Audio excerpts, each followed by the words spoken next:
Camera 1. Camera 2. Camera 1. Camera 2. I've done that joke before. It's getting kind of old. However, I've never done it like this. I'm using my webcam and I'm using my phone. They're both going to look completely different, but I'm trying something new today just for funsies.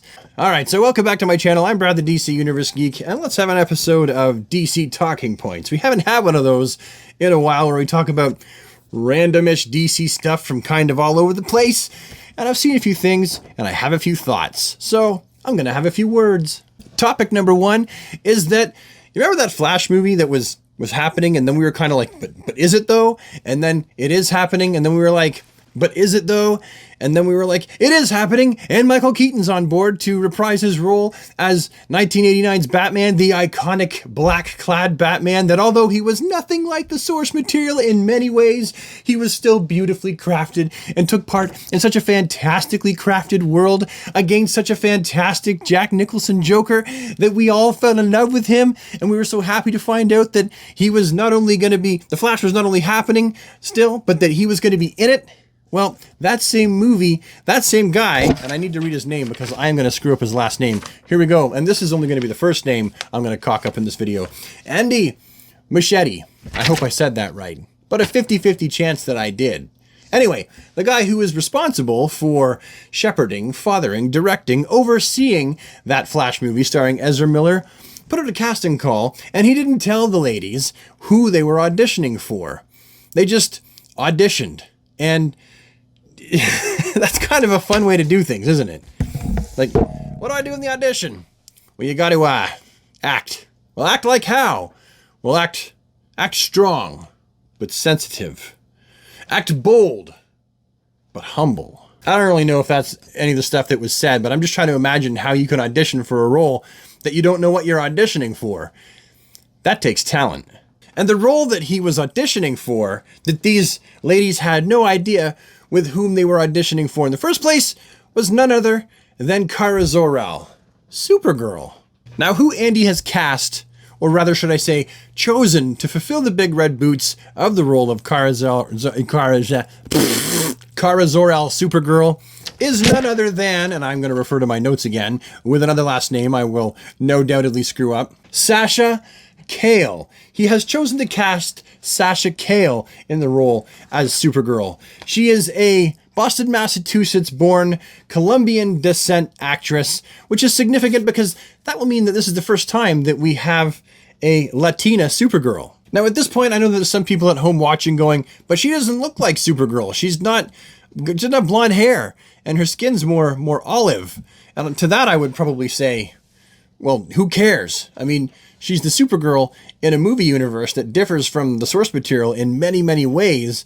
And you know what? Out of the over 400 people that they auditioned, she got the role. She was the one that best exuded the characteristics that they felt that their Supergirl needed to have. And I'm just going to wait and see how the movie works out, how she works out in the role. I'm okay with her being completely different because, again, she exists in a movie universe that is very much different from the source material. I say good luck to her, and I can't wait to see what that super suit looks like. Hola. Hola, Sasha, ¿cómo estás? Muy bien, ¿y tú cómo estás? The truth is that I don't, we still don't have an answer, but I need to ask you a couple more questions. Mm-hmm. I mean, it's just part of the process. Yes, so. Ask them, please. I've been dying over here. I'm not going to lie. Okay, here it goes. Can you fly? Can I fly? Mm-hmm. Like, what do you mean, can I fly? Like fly, like physically. If you need me to. Okay. No, of course not. ¿Cómo así que sí puedo volar? O sea, All right. Do you want to fly?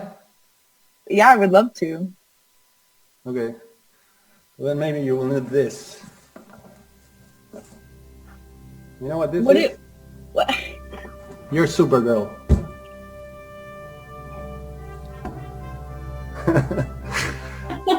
Felicitaciones. Muy bien. ¿Está bien, Sasha? Come back. Felicitaciones. Congratulations, Sasha. You made it. You made it. Thank you guys. This is like... Okay. Thank you. No, thank you. We're all thrilled about it. You know, we're super happy. And Little me would be like, no way. Can I freak out for a second?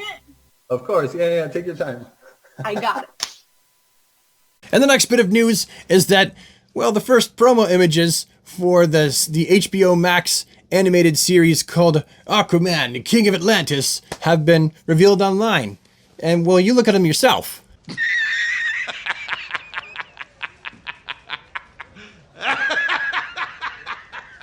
That's a thing.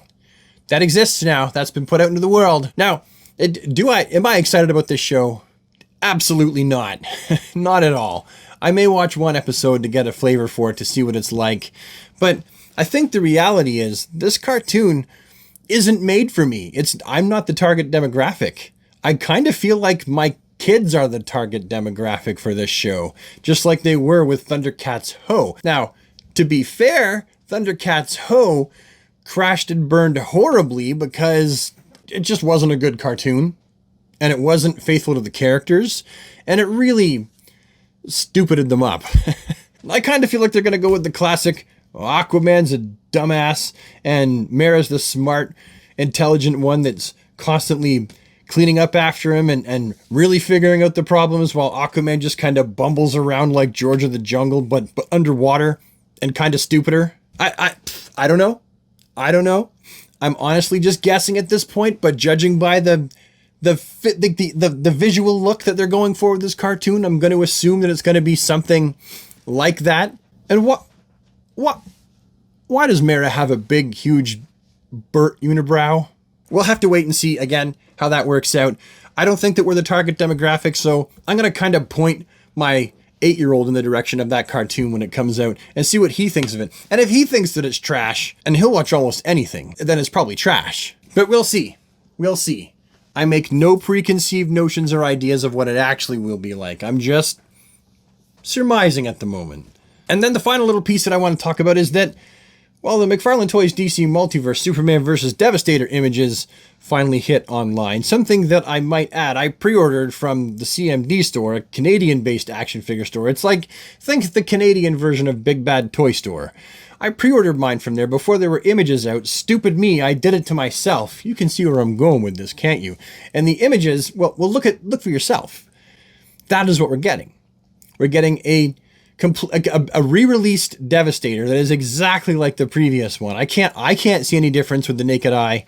I don't have it on the review bench, but judging by these pictures, it looks like it's going to be exactly the same.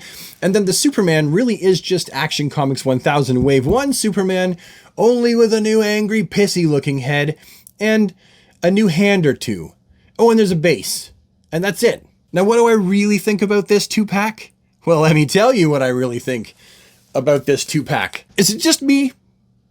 Or could this be the worst missed opportunity ever in the entire McFarlane DC Multiverse action figure line's history? And I say this as someone who A, is a massive fan, and B, owns many of them, and I feel like they've still done like 90% good with this line. It's a very good action figure line, so don't think that I'm just one of those guys that just shits on the line all the time. I really like the line, but this is just, I feel, one of those times when they just they screwed it up. I was expecting, and a lot of us were expecting, hoping for at the very least, that the Superman in that package would be the same body buck as the infected Superman. We were all thinking it. As much as I love the Action Comics 1000, that is definitely the superior Superman action figure. However, it's slightly purple colored, and the red is like the dreaded maroon. It's great for infected Superman, horrible for Superman. You got to repaint it if you want it to be the regular basic colors. And we all thought, oh, he's going to redeco that. And he didn't. It's the Wave 1 Superman.